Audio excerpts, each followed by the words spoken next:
morning guys! Welcome to another Vlogmas. As you can see, meron tayong kasal na a-attendan ngayon. Bira ko matid ng kasal. Pero itong kasal na to is kasal ng pamangkin ko sa pinsan. So may first cousin ako, tapos anak niya ito. Si tatay kasi actually, sobrang dami nila magkakapatid. Si tatay ay pangalawa sa bunso. So meron silang bunsong babae and pangalawa siya doon. Tapos 10 siblings sila. So imagine that guys. Kaya ang nangyari, yung mga pamangkin niya, hindi naman sobrang nalalayo sa edad niya. But the wedding will be in Las Casas and first time namin nang hiram ako ng suot ko. Papakita ko sa inyo mamaya. Wala kasi akong Filipiniana. I'm only using this Tone Up Sun Serum Cushion. Yung underneath ko niyan is our sun lotion. So yes, magkakaroon kami ng sun lotion. But I need to finish my makeup first. Lip tint na lang guys. Buti na lang kasize ko yung kinakapatid ko, si Kambal. Nakahiram ako nito. Medyo mahaba lang pero pag nag-shoes ako mamaya, okay na yan. And then I'll have yung clutch bag. Yun lang guys.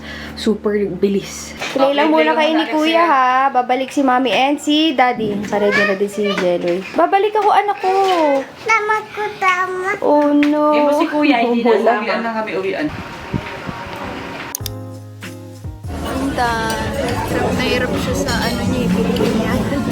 Dumaan kasi kami para kumain.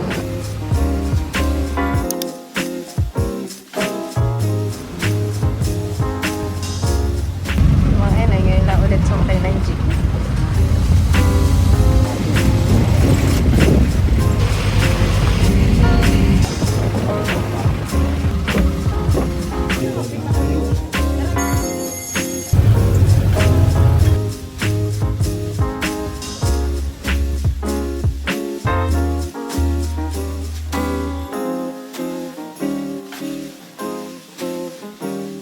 Ay, ang ganda ng ninang.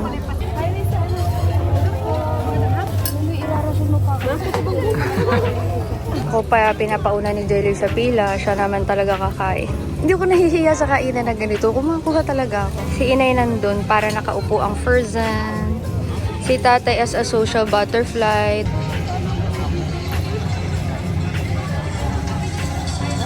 Kasan ka nga ang tatay? Doon sa likuran. Ayun. Hintay lang kami ng mga inay ng reception. Pero may ano daw, fireworks.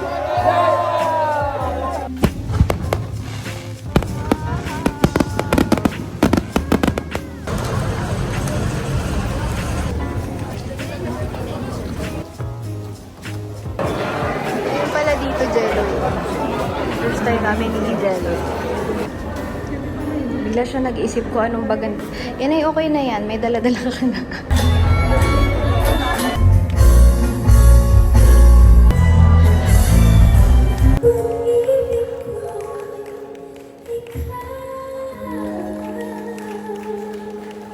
Congratulations sa inyo and hopefully, alam ko excited na ang inyong mga mami at daddy, mga lolo at lola sa ako.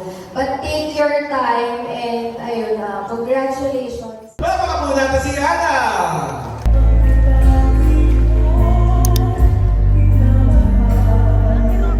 Thank you po sa lahat ng ano-ano. Mabilis na kami ng inay. Yung tatay sumasayaw pa.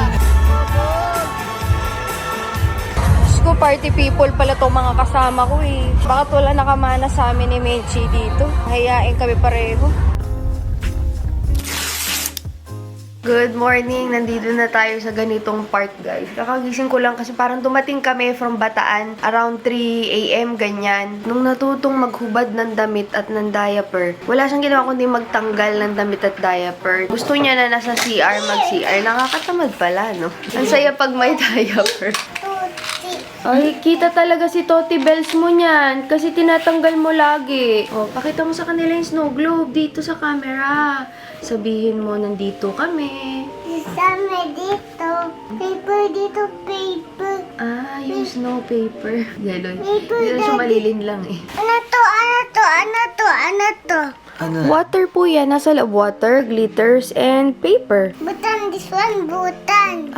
Pwedeng buksan yan. Kasi, nakita mo yan, anak. Yan, may picture na tong one side. Diba, the other side, you can put another picture here. Diba, may ganyan kayo ni Kuya Marcus? Dun sa room mo sa warehouse. But this one side pa lang yung meron. So, next time, we can put another one here. Daddy, daddy. Si Daddy? Anong gagawin ni Daddy? Gift. Asleep na naman si Daddy. Oh, Daddy, oh. Sa TV lang tayo manonood ha, Alexei. Kaya ka lang pinayagan ni na Mami at Daddy sa cellphone kasi hindi po pwedeng mag-play yung TV doon sa hotel. Dito, pag sa bahay, saan ka nanonood dito? TV. Sa TV, okay? Ate Ana, di ba naaalala mo doon sa airplane, magkakatabi tayo? Ano? Ako, tapos susunod yung upuan ni Alexei, tapos susunod si Ate Ana. Magka-cry ka, kaya ka binuhat ni Ate Ana, bunso. Bakit ka nagka-cry? Ano gusto mong gawin? Gusto mong manood? Ano ba gusto mong panoorin? Iyak.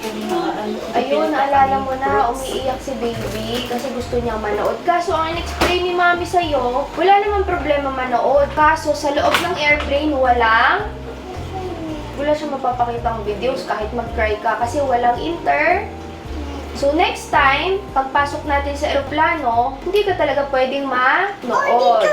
Dito. So yes, dito lang tayo manonood sa bahay. Next time, hindi ka na Cry. cry sa loob ng airplane. Like that. Hindi ka na magka-cry sa loob ng airplane, promise? Yes. Okay. You kiss Mommy. Sabi mo, promise, Mommy. Paris, Mommy. High five, Mommy. If you understand. Okay. Ayan, manonood na daw siya. So, I'll be opening today's advent calendar. Si X, nagbubukas siya ng calendar niya. It's just that, di ko na-film. But updated yun. Mas updated pa nga sa akin. So, I'll be opening 10 and 11 because yesterday, pagkagising, nagmamadali kami dahil nga papunta ng Bataan. Seasonal Delights, spices flavor for 10. And then, 11 is this one. So, doon, nakita nyo yung father side of the family ko. Almost all are in the same business na alahas. This is Tokyo Lungo for 11. Ito na lang ang gagamitin ko for today. May isa kasi silang kapatid, si Kakang Polly, na wala na, sumalangit nawa ang kanyang kaluluwa. Nag-umpisa siya sa alahas. Yun na yung naging parang negosyo ng angkan. Nagsimula sila sa Arangke, and then, ngayon, layo-layo na yung lugar, pero generally, alahas talaga ang negosyo ng buong angkan. First time ko actually kahapon doon sa Bagak Bataan, pati si Inay, first time din nila. And ang ganda pala doon, no? Hindi pa nga lang tapos yung mismong lugar. Pero ang ganda niya. Nga lang, ang nakita ko lang na difficulty is if you have kids and seniors. Pagpasok kasi sa loob, especially if hindi naman kayo yung may pa-event and guest kayo, hindi kayo pwede magdala ng sasakyan. So, you would have to wait for the jeep. Yun yung parang pinaka-golf cart nila para makapasok sa event. Ang problema lang is sa gabi, kailangan mo magsabi sa coordinator para i-allow yung sasakyan mo. Lalo na madilim talaga. Tapos may seniors pa kaming kasama. Buti na lang din, nung pauwi, pinayagan na pumasok yung sasakyan. Pero yun yung halos wala ng tao doon sa Bagak, mga around 11:30 o doon sa Las Casas. And good to know na yung mga bahay pala doon ay mga old houses. Correct me if I'm wrong na inililipat doon para gumawa ng town. And 2 of the houses there are from San Juan, Batangas. Yun ang sabi nila sa akin. Di ko alam kung gaano katotoo. Sobrang ganda niyang tingnan. Even yung pagkaka-landscape, and marami daw activities. Although, I have yet to try. Dapat isasama namin si X, kaso nga kagagaling lang Hong Kong, pagod pa. Naaawa naman ako na ilabas agad yung bata. Pero okay din kasi relax dahil trinay namin yung bagong sasakyan. Super Grandia Elite na color black and another one na Land Cruiser color black. Today naman i-deliver yung Land Cruiser. So, additional family car. If you do not know, napakahilig dito sa bahay sa Land Cruiser. That is already our 4th Land Cruiser because very convenient and sobrang tibay talaga. Parang feeling ko dun ko naman na kay tatayo na pag may gusto talaga ako, nagsistick talaga ako doon and I'll get it in different colors. Kung reliable naman, tapos nagustuhan mo talaga, so sa akin, there's nothing wrong in getting it in different colors. Para sa akin lang naman yun. Magbabasa na ako ng comments. Ang sarap manood na may konting kirot sa puso kasi gusto ko sana matryan kasama ng mga anak ko habang bata pa sila kaso hindi pa kaya sa ngayon. Sana sa future. Makakarating din kami sa Hong Kong Disneyland manifesting. Salamat sa pa-virtual tour, Miss Ana. Napakaswerte ni X sa inyo ni Sir J-Loy. Alam nyo guys, nakaka-relate ako dito kasi growing up, hindi naman kami yung family na matravel. Ang family talaga na matravel si J-Loy. Like yung maliliit pa sila, naka-US visa na sila. But sa amin, since siguro hindi naman nakasanayan ni na tatay mag-travel kasi galing nga sa hirap yung pamilya. So ako, excited talaga ako na dalahin si X kung saan-saan hanggat makakaya. Hindi naman kami bata pa lang nagtatravel. Nagkataon lang na si X ay may opportunity na gawin yun. Pero it took generations para maging ganoon. I love how your friendship grows. It shows kids genuine reaction, happiness, care, and love. Especially especially when X says Hailey's name during unboxing. Nakaka-happy vibes sila. Thank you for sharing the mommy tips and travel/family vlogs mo, Miss Anna CV. God bless you more. I have read somewhere na hindi mo daw pwedeng pilitin yung bata na mag-share kasi mayroong part ng brain responsible for sharing, and at this moment, yung ganyan silang kaliit, hindi pa develop yung part ng brain na yon. But what you can do is always try to tell them na madami yan, you can share, or mas masaya if mag-share ka. But guys meron ding times na talagang ayaw mag-share ni X, and we do not force. Tinatry lang namin sa kanya na i-reinforce na pwede kang mag-share or mas masaya mag-share, but you cannot force them to share kasi they have to understand the meaning first before nila gawain. Si X ngayon, yung mga tinatry namin laging ituro sa kanya like thank you, sorry, excuse me, nagaganyan na yan. But bago mo maituro sa kanya, hindi mo pwedeng ituro lang. Kailangang naririnig din nila na lagi mong sinasabi sa mga tao sa paligid by modeling kung paano siya sinasabi. That is the best way to teach yung bata is by modeling kasi nga magaling silang manggaya. Thank you for sharing. Super ang blessing sa family na to. Ang gaan ng aura, happy at napakabait. Ang swerte din ng dalawang ate na kasama nila sa trip. More beats, Miss Ana. Pero alam nyo guys, kami ni Jerry, baliktad yung pakiramdam namin. Siyempre kasama na rin sa perks ng trabaho nila, pero feeling namin maswerte din kami kasi alam nyo ba, napakahirap magdala ng bata, ng toddler sa travel. And nung maliit si X, nung baby siya, sabi ko sana lumaki na si X para mas madali sa travel. Guys, mas madaling magdala ng baby, yung wala pang gaanong kibo, kaysa sa toddler na may say na sa kung anong gusto niya. Pero dahil kasama namin sina ate, ang swerte-swerte dahil na-enjoy namin ni Jello, hindi kami ganun kapagod kasi kasama namin si ate. So kami naman, baliktad yung pakiramdam namin. Swerte dahil meron kaming ate na katulad nila, mabait and mapapagkatiwalaan din kay Alexi. Thank you so much for this. Wow na wow. Yung nakasmile ka all throughout, and aside from para mo kaming isinama just like your travel vlogs the past years. Eh nakasmile talaga watching from beginning till end. So happy. Thank you Anna for the efforts. Alam nyo ma'am, napansin ko rin sa sarili ko yun. And it's good to know na same din yung feeling niyo. Habang nag-e-edit ako nung Disneyland na vlog, parang may naka-fixate na smile sa mukha ko kasi masaya din ako na nare-relieve ko yung moments. Yun talaga yung for me ha. Isa sa malaking perks na nagba-vlog ako kasi pwede namin balikan yung mga moments na ganito. Ang gaganda ng mga comments guys. Ang hirap mamili kung alin yung babasahin mo kasi nagtitake talaga kayo ng time to share your comments. Na-scam din kami sa ride sa World of Frozen. Ha. Akala namin tour lang. Pero hindi naman siguro nila sasabihin yun na for all ages if hindi okay yung drop. And actually ha, napag-usapan lang namin ni na kuya doon na parang wala sa mga bata. I mean, natakot sila at the moment. Pero after nun, parang hindi na sila bothered. So, feeling ko pinag-aaralan naman din yan nila kung alin yung mga pwede sa maliit at hindi. Ang akin lang is, kung maliit, tawakan nyo ng mabuti. Kasi kahit ako nagulat din talaga ako doon. It's a 2-floor drop according doon sa cast member na nagsistay sa harapan. Kasi tinanong ni Jelloy, what kind of drop? Eh ako naman, unbothered kasi nga naisip ko for all ages. Yun pala, may ganun nga. Pero alam nyo, ang saya niya. Masaya pala siya. 30 minutes na yon, but parang ang ikli. Ha. I super love watching your vlogs with X Miss Anna. Ngayon ko na experience yung hirap ng pag-vlog na may toddler. And sa totoo lang hindi ko pa nakukunan lahat ng moments ni X. Si X kasi pwede mo na siyang kausapin ng regular na usapan na ganyan. Matutuwa kayo pag naririnig niyo yung mga conversation kasi lahat na nakakarinig sa kanya sinasabi bakit parang matanda na kausap si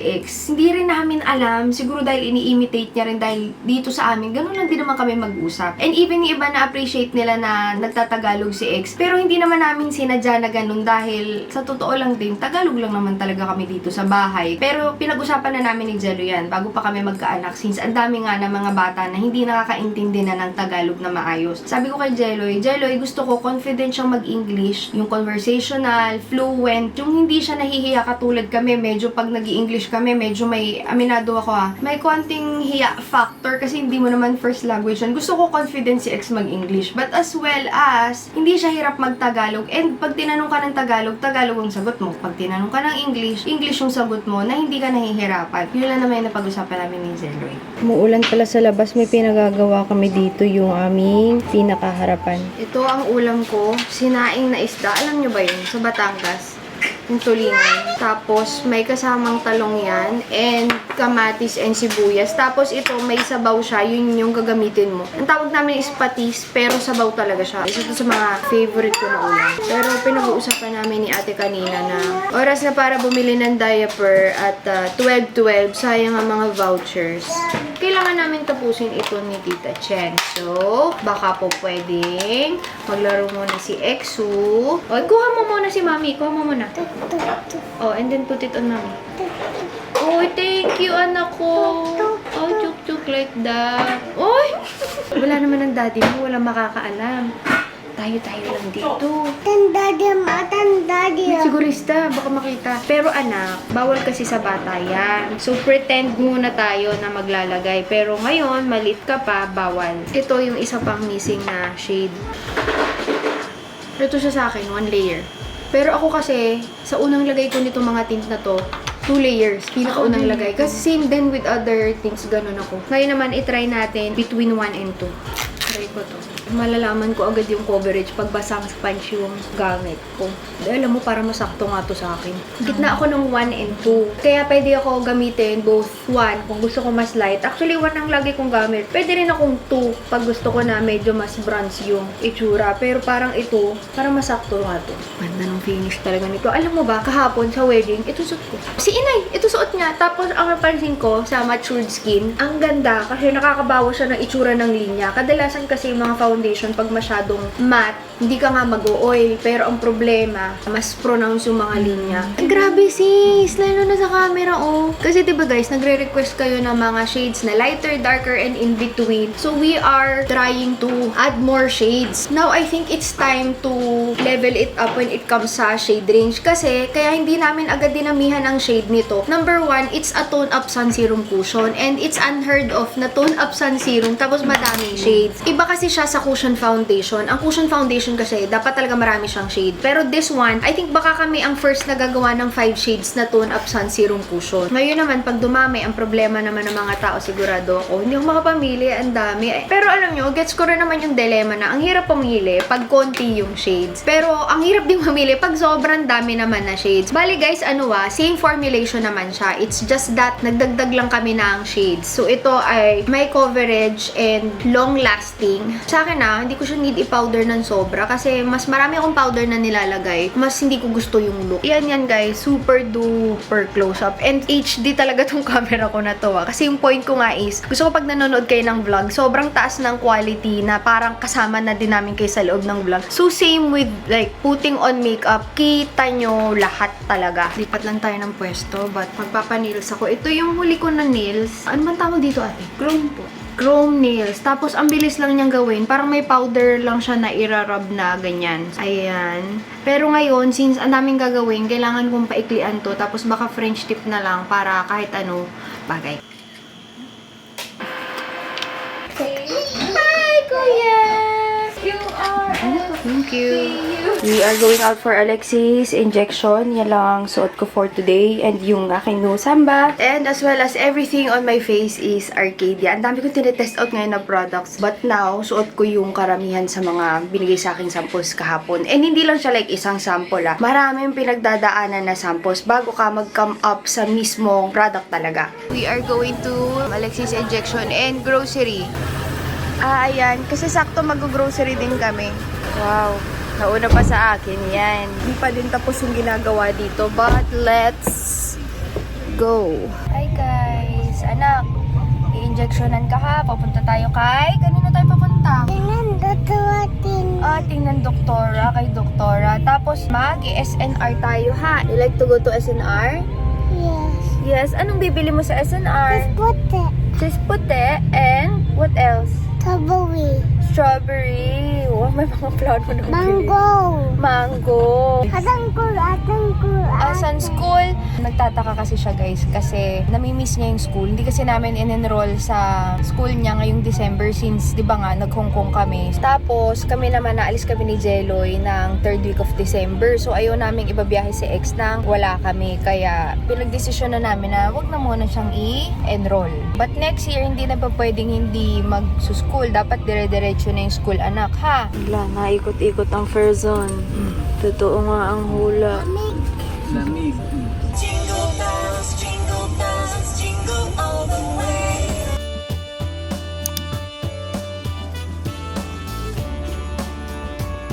Wait kami for our turn lang yun. Stand ka lang anak ha. Tapos check yung height. 90 na from 89 last time. Oh. Ganyan lang Alexi ha. Huwag kang gagalaw ha. Tapos ka agad. Tingnan niya. Check tayo muna ng mouth. Patingin nga ng top. Open, say ah. Yeah. Very good. Say ah. Ears na. Ears na daw, Alexei. Okay, nasa ng ears mo, Alexei? Okay, nasa yung isa pa. Okay, very good.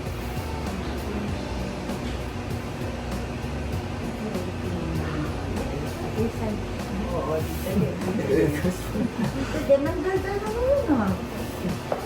So, nagdaldal and no mga insect bite, wala naman no. Mosquitoes, hindi siya nakakagatin. Lotion na lang after ba? Kasi dito dati, we'll give you one injection. Tapos, hindi lang tayo ha. One Kaya mo yan, one kaya mo lang. yan, Alexei. Kaya mo yan. 1, 2, 3, 4, 5. Kaya mo yan, Alexei. Okay. Ano mo? All done! Okay. Parang dinadramahan na naman ni Alexei. Oh. Kaya naman niya, oh. Oh, ano sabi mo ka dito, Aura? Very good. Alexei, You're ano sabi mo strong ka, like Aura? the lion here, oh. Parang lion si Alexei. Stairs na kami. Kasi third floor lang, medyo mahirap sa elevator ngayon. Alexei, di ba kanina may flashcard si Doktora? Tapos tinatanong ka niya kung ano yung mga nakadrawing. May bahay, may elephant, may carabao, may iba-iba. Ang galing ni Alexei, nakakasagot siya sa lahat ng questions ni Doktora. Tapos merong flashcard ng snail. Sabi ko, naku, hindi alam ni Alexei ito. Kasi bakit hindi naman natin siya tinuruan ng snail? Nagulat ako, sabi niya, snail. Saan mo anak natutunan yung snail? Nagulat si Doktora, sabi niya, ha? You know this? Tapos ninasagot niya lahat ng questions ni Doktora, nakikipag-usap. Very good, Alexei. Open daw niya yung gift. Okay, picturean ka namin ha. Smile ka ha. Look at mommy. Ang cute. Ayun niya sa Christmas tree magpa-picture. Ang gusto niya naman ay dito. Amaze na amaze siya. Nilakad na namin kasi hindi gumagalaw yung sa harapan.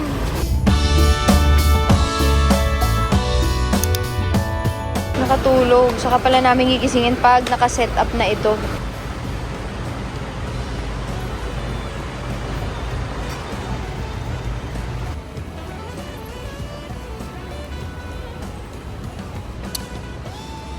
Papalit ko sana doon sa mirror ko kasi yun ay may chip na yung dulo. Ang ganda. For kids, picnic table dun sa labas. Alam na ni na ate lahat ng mga usual na binibili. Tulog pa din siya eh.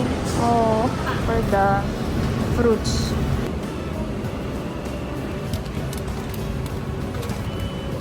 May ibang flavor, oh. Ayan, hinahanap po niya ate. Vanilla yung isa, ito. Wala yung isa, yung tamar. Yun yung nagustuhan niya. Ito kaya, try natin kayo. Tulog pa rin si EXO kaya kami muna ni na ate. Ayan. Tulog na tulog pa. Kapwesto na sila ate. Yung food ay nandun na daw. Good morning! Magbabayad si Najeloy. Ayun. And sina ate is kumakain. Actually, nakakain na sila. Si X bagong gising. Pizza party! Okay po. Ayak! Buti na lang ito yung dinala namin kasi ang gamit sa Dalawa likod. na. May katabi si Ate Ana. Singka anak ha?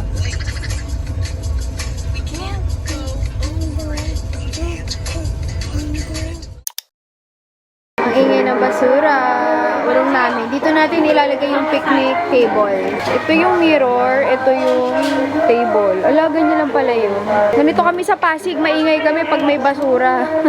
Wow! Is that your picnic table?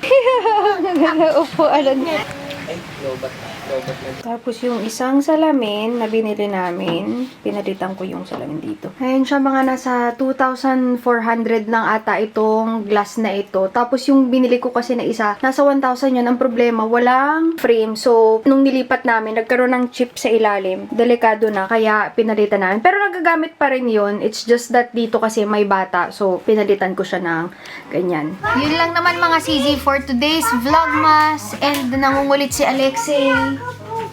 Ay, pupi. Nagpupupi daw siya. Yun nga, pansin namin na ready na siya for potty training. Actually, parang siya yung nagpa-potty training sa sarili niya dahil nagsasabi siya magwiwi, magpoop. And kanina sakto sa check-up, ang sinabi sa amin is, you can start potty training as early as 2 years old. And sa ngayon, sa umaga guys, si Alexi talaga, every time magwiwi siya, magpupupu, magsasabi. Ang nangyayari lang, tinatamad kami, natanggalan siya ng diaper, pero pwede na namin gawin. Which we will do siguro kahit after nitong holidays lang. Kasi hindi ito yung regular routine niya since wala siyang school. Gusto sana namin gawin by January, so start namin yung potty training. Pero kasi guys, meron pa akong TikTok live tonight for 12:12. Maraming salamat sa panonood and see you on my next videos. Bye-bye!